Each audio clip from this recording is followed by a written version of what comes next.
அதிமுக இளைஞர் மற்றும் இளம்பெண்கள் பாசறையின் லட்சிய மாநாட்டிற்கு வருகை தந்த கழக பொதுச் செயலாளருக்கு உற்சாக வரவேற்பு.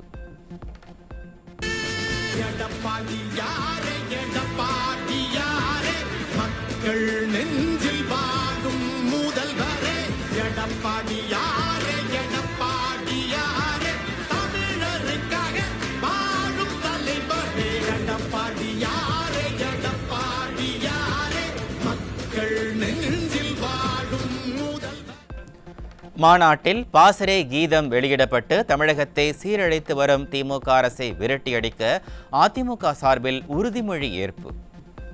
இளைஞர்களை இளம்பெண்களை போதை கலாச்சாரத்திற்குள் தள்ளி கொண்டிருக்கிற ஸ்டாலின் தலைமையிலான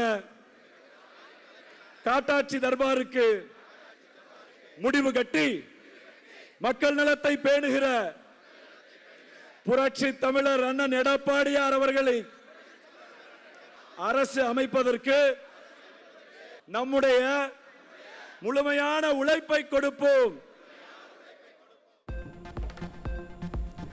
இன்றைக்கு பல பேருக்கு தூக்கம் வராது.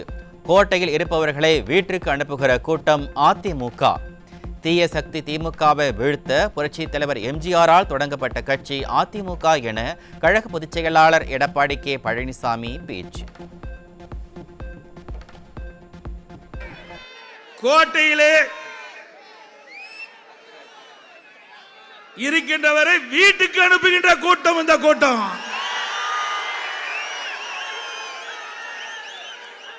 வேலூர் கோட்டையிலே நம்முடைய இளைஞர் இளம்பெண்கள் பாசறையுடைய சிப்பாய்கள் சென்ட் ஜார்ஜ் கோட்டை நோக்கி புறப்பட்டு விட்டார்கள். இந்த இளைஞர் பட்டாளங்கள் 234 தொகுதியிலும் வென்று கழக ஆட்சி நிறுவதற்கு அடித்தளமாக விளங்கக்கூடியவர்கள் இங்கே என் முன் இருக்கின்ற இந்த இளைஞர் பட்டாளம். யாரையும் நாடி நாங்கள் செல்வது கிடையாது. எங்களை நாடித்தான் யாரும் வருவார்கள். 200 தொகுதிகள் அல்ல 234 தொகுதிகளிலும் அதிமுக வெல்லும் என அதிமுக பொதுச் செயலாளர் பேச்சு. இன்னைக்கு முதலமைச்சர் ஸ்டாலின் பேசுகிறார். அதிமுக அறிக்கை, எடப்பாடி பழனிசாமியுடைய அறிக்கை பாரதிய ஜனதா ஒட்டி இருக்கிறது என்று சொல்கிறார். திரு ஸ்டாலின் அவர்களே, பொன்மனச்செம்மல் புரட்சி தலைவர் எம்ஜிஆர் காலத்திலும் சரி, இதையும் புரட்சி தலைவர் அம்மா காலத்திலும் சரி, அனைத்து இந்திய அண்ணா திராவிட முன்னேற்ற கழகம் யாரை நம்பியும் இருந்தது கிடையாது, மக்களை நம்பி இருக்கின்றது. யாரை ஒட்டியும் அரசியல் செய்வது கிடையாது. அனைத்து இந்திய அண்ணா திராவிட முன்னேற்ற கழகம் கழக தொண்டர்கள் பொதுமக்களை நம்பி இருக்கின்ற கட்சி. அதிமுக கூட்டணி வேறு, கொள்கை வேறு. அதிகாரத்திற்கு வருவதற்கு கொள்கையை விட்டுக் கொடுப்பது திமுக. சந்தர்ப்பவாத கட்சி திமுக கட்சி பச்சோந்தி போல நிறமாறும் என அதிமுக பொதுச் செயலாளர் குற்றச்சாட்டு. திமுகவுக்கு என்ன கொள்கை இருக்குது நல்லா சிந்தித்து பாருங்க. 1999ஆம் ஆண்டு அப்பொழுது பாரதிய ஜனதா கட்சியோட கூட்டணி நாடாளுமன்றத்தில் வெற்றி பெற்றார்கள், மத்தியிலே ஆட்சி அமைத்தார்கள். அப்பொழுது முரசொலி மாறன் அவர்கள் நோய்வாய்ப்பட்டு ஓராண்டு காலம் சுயநிலைவில்லாமல் இருந்தாங்க. அப்பொழுது இலாக்கா இல்லாத அமைச்சராக பாரதிய ஜனதா அரசாங்கம் அவரை வைத்திருந்தது. அந்த 5 ஆண்டு காலம் முடிந்தது. அப்படியே அந்தர் பல்டி, கொள்கை கிடையாது, கோட்பாடு கிடையாது. 2004 காங்கிரஸோட கூட்டணி. இவர்கள் நம்மை பற்றி பேசுவதற்கு அருகதை இல்லை. திரு ஸ்டாலின் அவர்களுக்கு சந்தர்ப்பவாத கட்சி திமுக கட்சி. பச்சோந்தி கூட கொஞ்ச நேரம் கழிச்சுதான் நிறமாறும். இன்றைக்கு அடிக்கடி நிறமாறக்கூடிய ஒரே கட்சி திமுக கட்சி. பதவிக்கும் அதிகாரத்துக்கும் வருவதற்கு எதை வேணாலும் விட்டுக் கொடுப்பார்கள். திறமையற்ற முதலமைச்சர் தமிழகத்தில் ஆண்டு கொண்டிருப்பதால் போதை கலாச்சாரமாக மாறியுள்ளது தமிழகம். எங்கு பார்த்தாலும் திருட்டு, வழிப்பறி, கொள்ளை, பாலியல் வன்கொடுமைகள் நடக்காத மாவட்டமே இல்லை என அதிமுக பொதுச் செயலாளர் குற்றச்சாட்டு. இன்றைக்கு ஸ்டாலின் தொலைக்காட்சியில் பேசுறாரு, போதையின் பாதையில் செல்லாதீர்கள் என்று சொல்றாங்க. ஏழைகள், மாணவர்கள், பொதுமக்கள் போதையின் பாதையில் யாரும் போக வேண்டாம் என்று வேண்டுகோள் வைக்கிறாராம். இதைத்தாயா நான் சொல்லிட்டே இருக்கிறேன். இந்த ஆட்சி பொறுப்பேற்றதிலிருந்து 6 மாதத்திலிருந்து இந்த போதைப் பொருள் நடமாட்டம் அதிகரித்து விட்டது. பள்ளிக்கு அருகில, கல்லூரிக்கு அருகில, நகரம், கிராமம் வரையும் இன்றைக்கு போதைப் பொருள் நடமாட்டம் அதிகமாக இருக்குது. இதனால மாணவர்கள், இளைஞர்கள், பொதுமக்கள் பாதிக்கப்படுறாங்க. அதை இரும்பு கரம் கொண்டு அடக்க வேண்டும் என்று பத்திரிகையின் வாயிலாக, ஊடகத்தின் வாயிலாக சட்டமன்றத்தில் பேசினேன். செவடகாதுல சங்குவதற்கு மாதிரி கேட்கவே இல்லை. இப்ப தமிழ்நாடு மூலம் போதைப் பொருள் நடமாட்டம் அதிகரித்திருக்கு. எங்க பார்த்தாலும் போதைப் பொருள் விற்பனை. இன்னைக்கு முதலமைச்சரே கெஞ்சறாரு, போதையின் பாதையில் யாரும் போகக்கூடாது என்று மன்றாடி கேட்கிறாராம். குழந்தைகள் மற்றும் பெண்கள் பாலியல் துன்புறுத்தலுக்கு ஆளாகும் போது அப்பா என்ற சத்தம் உங்களுக்கு கேட்கவில்லையா ஸ்டாலின்? திமுக ஆட்சிக்கு வந்ததிலிருந்து பாலியல் வன்கொடுமைகள் நடக்காத நாட்களே இல்லை என அதிமுக பொதுச் செயலாளர் குற்றச்சாட்டு. இன்றைக்கு திரு ஸ்டாலின் இன்றையும் சொன்னார், நான் வெளியிலே செல்கின்ற பொழுது, மக்களை பார்க்கின்ற பொழுது இளைஞர்கள் என்னை அப்பா என்று அழைக்கின்றார்கள் என்று புதுசா கண்டுபிடிச்சிருக்கார். அப்பா என்று மக்கள் கேட்கின்றார்கள். குழந்தைகள் மற்றும் பெண்கள் பாலியல் துன்புறுத்தும் போது கதற சத்தம், அப்பா அப்பா என்று கதறுகிறது. அந்த சத்தம் உங்களை கேட்கவில்லையா?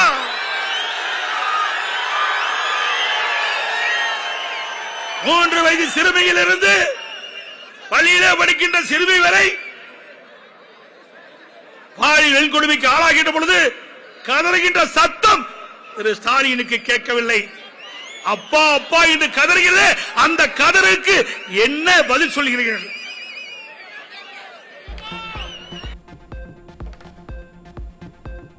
பேரறிஞர் அண்ணா, புரட்சி தலைவர், புரட்சி தலைவி அம்மா வழியில் இருமொழி கொள்கையில் அதிமுக உறுதியாக உள்ளது.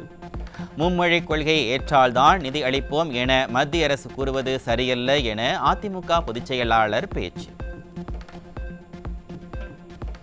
இன்றைக்கு கல்வியிலே சிறந்த மாநிலம் தமிழ்நாடு. அப்படிப்பட்ட தமிழ்நாட்டு மக்கள் கல்வியிலே மேலும் ஏற்றம் பெற, கல்வி வளர்ச்சி பெற, இளைஞர்கள் அதிக அளவிலே கல்வி கற்க இன்றைக்கு அடித்தளமாக அமைத்துக் கொடுத்த அதிமுக அரசாங்கம், இன்றைக்கு மத்தியில் இருக்கின்றவர்கள் இன்றைக்கு புதிய தேசிய கல்விக் கொள்கையை கடைபிடித்தால்தான் மத்தியிலே இருந்து தமிழகத்திற்கு தர வேண்டிய நிதியை ஒதுக்கப்படும் என்று சொல்வது சரியல்ல.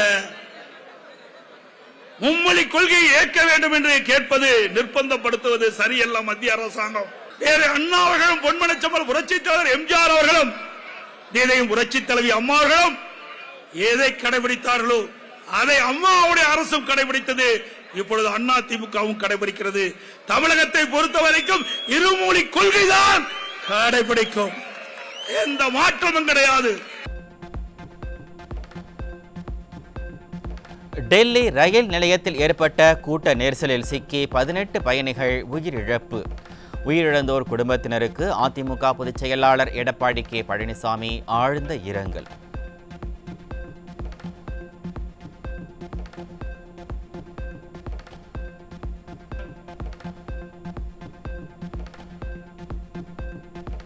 திருவண்ணாமலை மாவட்டம் செய்யாறு பகுதியில் இன்ஸ்டாகிராமில் பழகிய 13 வயது சிறுமியை பாலியல் வன்கொடுமை செய்து கர்ப்பமாக்கிய லாரி ஓட்டுநர்.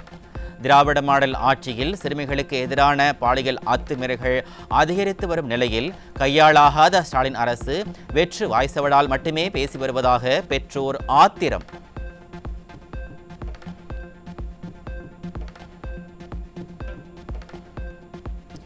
ஈரோட்டில் தனியார் பள்ளியில் படித்து வந்த மாணவனுக்கு ஆபாச குறுஞ்செய்தி அனுப்பி பாலியல் ரீதியாக தொல்லை கொடுத்த ஆசிரியர் போக்சோவில் சிக்கினார். திறனற்ற ஸ்டாலின் ஆட்சியில் மாணவிகளை தொடர்ந்து மாணவர்களும் பாலியல் வன்கொடுமைகளால் பாதிக்கப்படும் சம்பவம் அதிகரித்திருப்பதால் பெற்றோர் அதிர்ச்சி.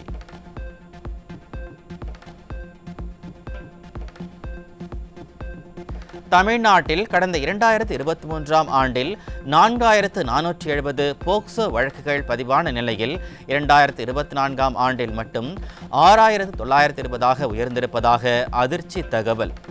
எதிர்க்கட்சி தலைவர் எடப்பாடி கே பழனிசாமி கூறுவதைப் போல தமிழ்நாட்டில் பெண்களுக்கு பாதுகாப்பு இல்லை என்பது மீண்டும் மீண்டும் நிரூபணம்.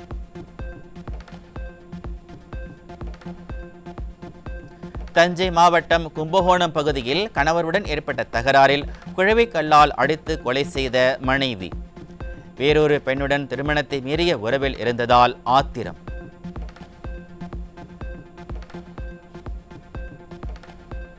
பெரம்பலூர் மாவட்டம் தொண்டமாந்துறையில் மது போதையில் மனைவியை கத்தியால் குத்தி கொலை செய்த கொடூர கணவன். தடுக்க வந்த மகளையும் கத்தியால் குத்தியதால் மருத்துவமனையில் சிகிச்சைக்காக அனுமதி. கோவை அருகே வட மாநிலத்தைச் சேர்ந்த 2 பேர் விற்பனைக்காக வைத்திருந்த 1 கிலோ 260 கிராம் கஞ்சா பறிமுதல். நாள்தோறும் அதிகரித்து வரும் போதைப் பொருட்களை கட்டுப்படுத்த முடியாமல் திணறி வரும் ஏவல்துறை. தருமபுரி மாவட்டம் பிடமனேரி ஏரிக்கரை பகுதியில் கஞ்சா விற்ற ஆட்டோ டிரைவர் சிக்கினார். திமுக ஆட்சியில் காவல்துறை கும்பகர்ண தூக்கத்தில் இருப்பதால் சாமானியர்களுக்கும் போதைப் பொருள் கிடைக்கும் அவல நிலை இருப்பதாக குற்றச்சாட்டு. விருதுநகர் மாவட்டம் ஸ்ரீவில்லிபுத்தூரில் 900 கிராம் கஞ்சாவுடன் மூதாட்டி ஒருவர் சிக்கினார். நிர்வாக திறனற்ற திமுக ஆட்சியில் காய்கறி விற்பனை செய்வதைப் போல கஞ்சாவும் விற்பனை செய்யப்படுவதாக பொதுமக்கள் குற்றச்சாட்டு. திண்டுக்கல் மாவட்டம் பெரும்பாறையில் பள்ளி மாணவர்களுக்கு போதைப் பொருளான கஞ்சாவை விநியோகம் செய்தவர் சிக்கினார். போதைப் பொருட்களுக்கு அடிமையாக வேண்டாம் என்று அறிவுரை கூறும் முதலமைச்சர் போதைப் பொருட்கள் விற்பனை செய்பவர்கள் மீது என்ன நடவடிக்கை எடுக்கப் போகிறார் என மக்கள் கேள்வி.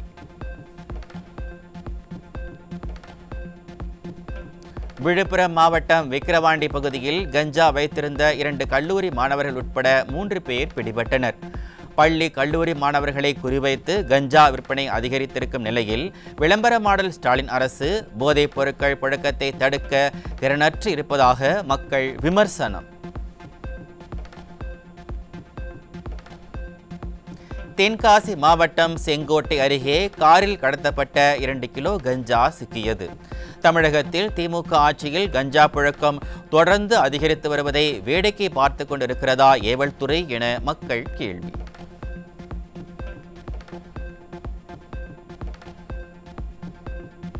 பெங்களூருவிலிருந்து சென்னை அயனாவரத்திற்கு ரயில் மூலம் கடத்தி வரப்பட்ட 19.5 கிலோ குட்காவுடன் இளைஞர் சிக்கினார். திராவிட மாடல் ஆட்சியில் காவல்துறை ஆழ்ந்த கும்பகர்ண தூக்கத்தில் இருப்பதால் குட்கா விற்பனை படு ஜோராக நடைபெற்று வருவதாக பொதுமக்கள் குற்றச்சாட்டு. கள்ளக்குறிச்சி மாவட்டம் சங்கராபுரத்தில் தடை செய்யப்பட்ட 8 கிலோ குட்கா மற்றும் 30 மது பாட்டில்களுடன் 2 பெண்கள் உட்பட 4 பேர் சிக்கினர். நிர்வாக திறனற்ற திமுக ஆட்சியில் தடை செய்யப்பட்ட குட்கா உள்ளிட்ட பொருட்கள் எப்படி கிடைக்கின்றன என கேள்வி எழுப்பியுள்ள மக்கள் காவல்துறைக்கு தெரியாமல் இது எப்படி நடைபெறும் எனவும் கேள்வி.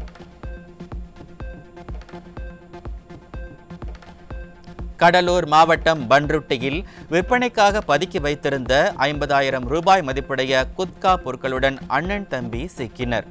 தடை செய்யப்பட்ட பொருட்கள் தமிழகத்திற்குள் எப்படி வருகின்றன என கேள்வி எழுப்பியுள்ள மக்கள் ஸ்டாலின் என்ன செய்து கொண்டிருக்கிறார் எனவும் கேள்வி.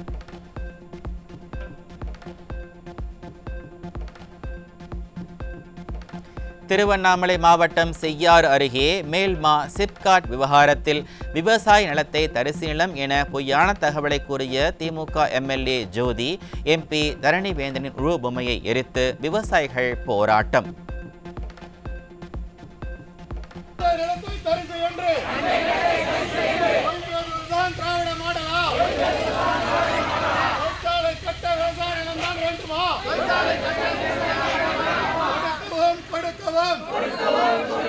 தரணிவேந்தன் ஜோதி நிலத்தை கொடுக்கவும். கொடுப்பியா எம்எல்ஏ ஜோதியே எம்பி தருணி வேந்தனே உங்கள் நிலத்தை சிப்காட்டிற்கு கொடுப்பியா?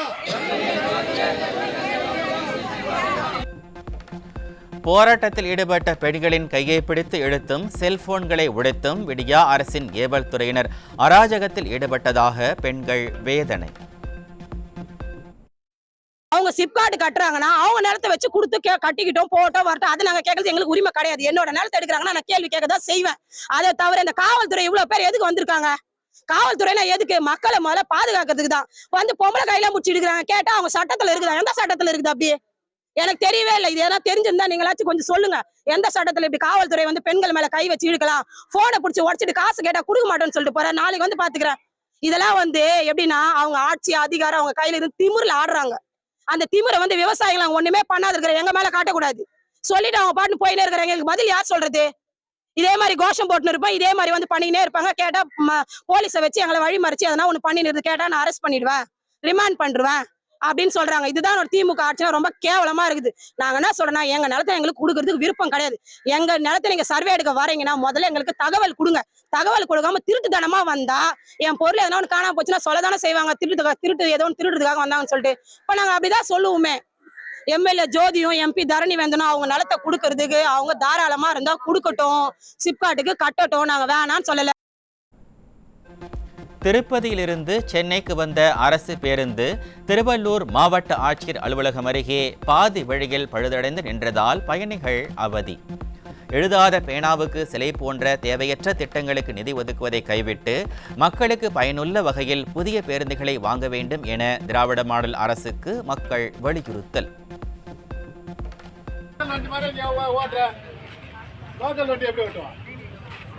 பக்கத்துல ஓட்ட மாட்டா 20 கிலோ 10 கிலோமீட்டர் போவாங்க. அந்த வண்டி மாதிரி ஓட்டுற. திருப்பதியில இருந்து இப்படி ஏற்றிட்டு வரானுங்க. திருப்பதியிலன்னா சீட்டு மட்டும் போட்டு ஏற்றிட்டு வரான்னு பேர் லாங்ல ஒரே முட்டை கவர்மெண்ட் அப்படின்னா அவ்வளவு பணம் மீதி பண்றேன். அடுத்த 5 நாட்களுக்கு தமிழ்நாட்டின் ஒரு சில இடங்களில் வெப்பநிலை இயல்பை விட 2 முதல் 3 டிகிரி செல்சியஸ் அதிகமாக இருக்கும். சென்னை வானிலை ஆய்வு மையம் தகவல். மத்திய அரசின் கல்வி திட்டத்தின் கீழ் தமிழகத்திற்கு நிதியை விடுவிக்காதை கண்டித்து ஏற்கனவே கழக பொதுச் செயலாளர் அறிக்கை வெளியிட்டு விட்டார். அன்றைய தினம் புழல் சிறையில் இருந்ததால் 5 கட்சி அமாவாசை 10 ரூபாய் தியாகி பாலாஜிக்கு இது தெரிந்திருக்க வாய்ப்பில்லை என முன்னாள் அமைச்சர் ஜெயக்குமார் பதிலடி. ஹிந்தி திணிப்பு எந்த வடிவில் வந்தாலும் அது மத்திய அரசின் கல்விக் கொள்கையே ஆனாலும் அதிமுக கடுமையாக எதிர்க்கும். இருமொழி கொள்கையை எப்போதும் வலுவாக நிலைநிறுத்திய அதிமுக தான் ஒரிஜினல் திராவிட இயக்கம் என முன்னாள் அமைச்சர் ஜெயக்குமார் காட்டம்.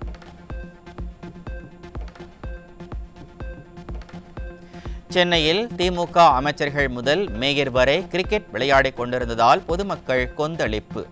தமிழகத்தில் போதைப்பொருள் பாலியல் குற்றங்கள் அதிகரித்து சட்டம் ஒழுங்கு சீர்கேட்டுள்ள நிலையில் கிரிக்கெட் அவசியமா என மக்கள் கேள்வி. வேங்கை வயல் விவகாரத்தில் சிபிஐ விசாரணை கோரி Kovai Sivananda colony power house பகுதியில் திமுக கூட்டணி கட்சியான விடுதலை சிறுத்தைகள் கட்சியினர் ஆர்ப்பாட்டம். வேங்கை வயல் விவகாரத்தில் திமுக அரசு மீது நம்பிக்கை இழந்ததால் கூட்டணி கட்சியினரே ஆர்ப்பாட்டத்தில் ஈடுபட்டு வரும் அவலம்.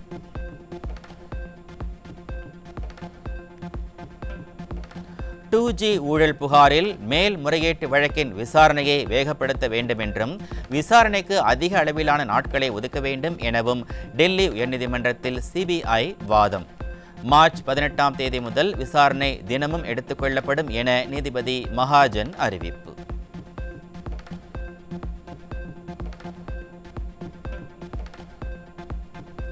மத்திய பிரதேசத்தில் மாப்பிள்ளை அழைப்பின் போது குதிரை மீது ஊர்வலமாக வந்த மணமகன் திடீரென மயங்கி விழுந்து உயிரிழந்த பரிதாபம்.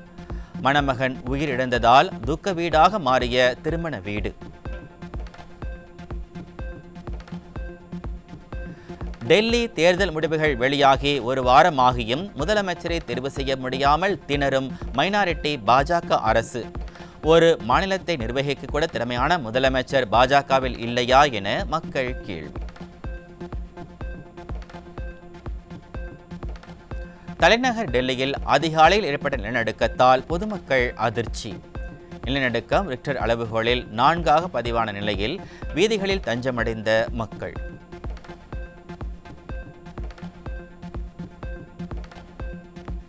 இந்தியா 80 கோடி மக்களுக்கு இலவச உணவு தானியங்களை வழங்குவதை பெருமையாக கூறும் வெளியுறவு அமைச்சர். நாட்டின் அடிப்படை தேவைகள் கூட மைனாரிட்டி பாஜக ஆட்சியால் தீர்க்கப்பட முடியவில்லையா என மக்கள் கேள்வி.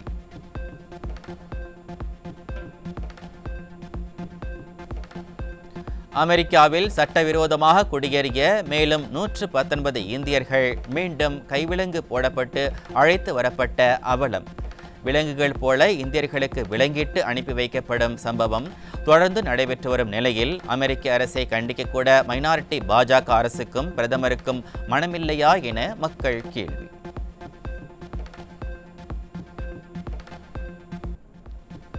இந்தியாவில் வாக்கு சதவீதத்தை அதிகரிக்க அமெரிக்க அரசு வழங்கும் 182 கோடி நிதியுதவி நிறுத்தப்படுவதாக அமெரிக்காவின் செயல்திறன் துறையான டாட்ஜ் அறிவிப்பு.